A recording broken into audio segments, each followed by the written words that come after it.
What is going on, beautiful people? Welcome to another episode of the Narcissists Code. I'm your favorite self-aware narcissist, Mr. Lee Hammock, better known as Mental Healness, across all social media platforms. This is your first time seeing my face or hearing my lovely voice. I'm a diagnosed narcissist, and I use my platform on social media to raise awareness for NPD, get more people into therapy, and also to validate the victims, survivors, and thrivers of said disorder, toxic traits, all that other good stuff and bad stuff. Today's episode is going to be about how do narcissists show love? How do narcissists demonstrate that they love you? How do narcissists exude love towards you? Again, y'all, let me preface this by saying this is my own personal perspective on what I think, what I've acknowledged, what I've seen within myself, what I've seen others do, and from talking to thousands of people over the last few years about their personal experience with narcissistic, toxic people. So, narcissist, at the beginning of a relationship, is going to be different. This is what it is going to be. At the beginning of the relationship, the love that a narcissist exhibits towards you is going to be different. They're going to show you that they love you in different ways. They're going to give you the emotional love and things like that. They're going to meet your emotional needs, your physical needs, sometimes your financial needs, whatever it takes. They're going to do whatever it takes to get you, but over time, the way that they show you that they love you could just be physical presence. This is present, not like physical. Well, it could be physical gifts, like giving you necklaces and stuff like that. It could be physical gifts, but it goes away from the emotional type of love. They show you that they love you by being with you. They show you that they love you by their physical presence, and then also give you physical presence. You know what I mean? That's why sometimes when you're talking to a narcissistic person, and you might get into an argument with them, you might be fussing and fighting with them, and they you ask them something, you're like, why don't you love me like why don't you love me like you used to? And they'll say, I'm here, aren't I? If I didn't love you, I wouldn't be here. They'll start saying things like that to you. They'll start saying things like, well, if I didn't love you, I wouldn't be here. If I didn't care about you, I wouldn't be here. They'll say things like that to you to show this, hey, I love you because I'm here. I love you, and that should be enough. If I didn't love you, I would take my body, my physical presence, and leave you. I would not give you gifts. I would not give you financial gifts. I would not give you physical gifts like rings and watches and necklaces and bracelets and take you on trips and stuff like that. The emotional part, and this is what I believe, the emotional part goes first. When you're dealing with a narcissistic person, when you feel like they're telling you that they love you every single day, they're just like, I love you so much. I never met anybody like you. Like, you're the one for me. Like, if God is real, God created me and you. God took my rib and he created you from my rib, or I was made from your rib. God took your rib and made me. Because women can be narcissists too, y'all. This is not just a male-dominated area. Women can be narcissists. Women can be toxic as hell too. So this is we're not gender bashing here. Non-binary people can be narcissists. Don't go there. I was like, oh, the non-binary folks are like, no, we're not talking about us. Gotcha. But seriously, it goes away from the emotional stuff. Like they show you that they emotionally love you. The emotional love that a narcissistic person gives you is going to be at its peak in the beginning of a relationship. That's why they're connected to you on so many different levels. Y'all have the best conversations. Y'all are pretty much damn near, for lack of a better word, soulmates. Y'all connect on so many different levels. Like the emotions are running high as hell. Like you got butterflies in your stomachs. You got hearts in your eyes. They got hearts in their eyes and stuff like that too. You see what I'm saying? But then it goes away, y'all. And then during the love bombing phase, the emotional love is the highest it's going to be from a narcissist. During the idealization, aka love bombing phase, the emotional connection is going to be the highest from a narcissist during those stages right there, during that phase right there. This is going to be the most connected to you that they're probably ever going to be.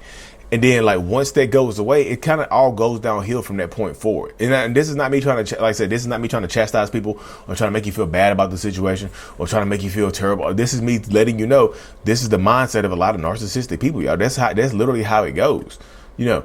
they're going to show you, and they're going to show you how they feel by doing this. They're going to show you how they feel by doing that. They're going to show, I'm just telling you, this is how it goes, y'all. Mindset wise, you have to prepare yourself to deal with this person. You just have to, y'all. Like when they like emotionally discard you or emotionally disconnect from you, it doesn't mean that they're going to physically get rid of you. That's why, like I said, when people talk about the discard phase from a narcissist, I think it's a two-part thing. The emotional discard comes first. So when the emotional discard goes away, the emotional connection typically goes away or fades. The emotional love that they're showing to you, the emotional connection that they have, the emotional affection that they're giving to you goes away. It doesn't mean that they're going to physically leave you alone. They just fall into this comfort zone of being now the narcissist is really being who they truly are. In the beginning, they show you who they can be, not who they really are. You know what I mean? You know, that's how it goes in the beginning. They show you who they can be, not who they actually are. So when they show you who they actually are, the emotional connection, the emotional love fizzles from on their end. On your end, it might still remain the same. It might be very similar. It's going to be, you know, a different dynamic, different mindset.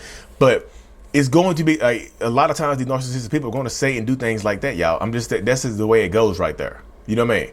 If you're dealing with a narcissistic person and the emotional love goes away, it doesn't mean that the physical connection will leave. They'll still sleep with you. They'll still do stuff like that. They just won't emotionally connect to you anymore. You'll feel it too. That's why the feelings that you have, when you try to express those feelings, that's why they don't want to hear them. You know, the emotional love is pretty much gone. The emotional expression of love is pretty much gone. But the physical stuff is still here. Hey, I love you so much. Here's a gift. Not a hug or kiss. Here's a gift. I love you so much. Here's my body. Here's my prayer. I'm with you, right? I love you so much, and I'm going to allow you access to my life. That's how they show love after the love bombing stage ends. They'll stay with you. They just want the emotional stuff just goes away. It's like it doesn't necessarily go away. They just don't express it anymore. They don't need to. They shown you what they needed to show you to hook you, to get you hooked, to get you bonded to them.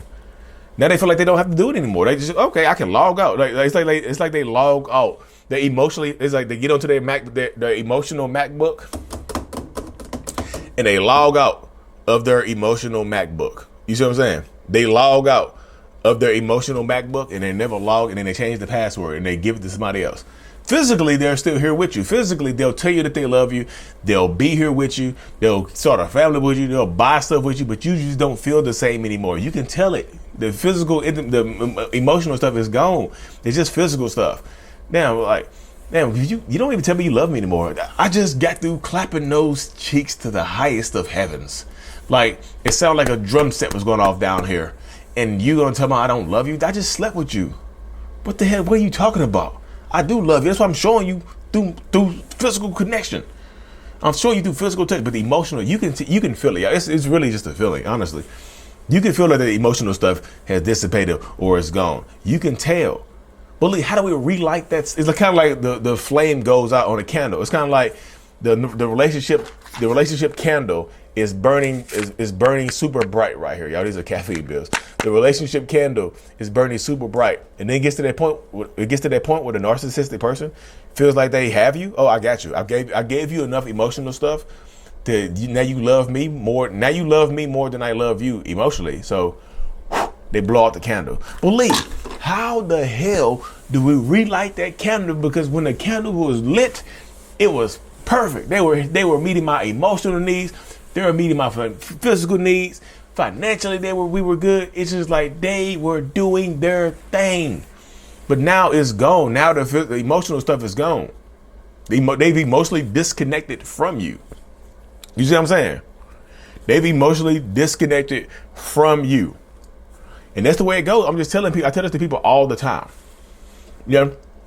But it takes work. It does take work to do. It's a struggle. It really is a struggle. So if you're dealing with a narcissist or a toxic person or whoever, you have to understand that, like, the emotional stuff, just because the emotional stuff is gone, doesn't mean that the physical will leave. They will physically remain with you for years, decades even. But the emotional stuff, you can tell if you're on the receiving end or the other side of a narcissistic relationship where you're the one who's dealing with this narcissist, you know exactly what I'm talking about. But you can feel that the emotional stuff is gone. You can feel it. You can tell. When you try to talk about it, they don't want to talk. They don't want to hear about it. You know exactly what I'm talking about. You know that feeling that I'm talking about. Well, Lee, you're a narcissist. How do you know? Because I'm a self-aware narcissist. I'm a clinically diagnosed one. And I'm one of the most self-aware narcissists in the world. I have done so much inner work on myself that I know the feelings. I know when I emotionally disconnect. I just don't look from the narcissist perspective. We look at you differently. We just do. It's just like one day you're the apple of my eye, but now it's like one day you're the apple of my eye, but the next day you're not. One day the candle is burning bright, the next day you're not. And the reason behind this, I know you're gonna ask the reason. The reason behind this is because the idealized image, this perfect image that the narcissist has created of you has been shattered. It's going away. But guess what? It's gonna go away. There's an emotional expiration date on every toxic narcissistic relationship. What I mean by emotional expiration date is means sooner or later, they're going to emotionally disconnect from you. You can't, you can delay it, but you can't stop it. It's like Thanos from the Avengers. I am. Run from it. Hide from it. Destiny finds you all the same. I am inevitable. Snap. Finger snap. That's how it goes though, y'all. But anyways, y'all, hope you're having the rest of a great day. I keep these videos around 11 minutes. The Self-Love Journal is available on Amazon. I Love Me Self-Love Journal. I'll be in Sydney, Australia this time next week, the 12th through the 17th. I'm thinking about having, if you're in the Sydney, Australia, New South Wales area, I'll be over there for a few days, checking out the scenery. If you're in the area, let me know. Shoot me an email. Just, hey, Lee, I'm in Sydney. Anyways, y'all, like and subscribe for more. Mental Healness is out. Peace.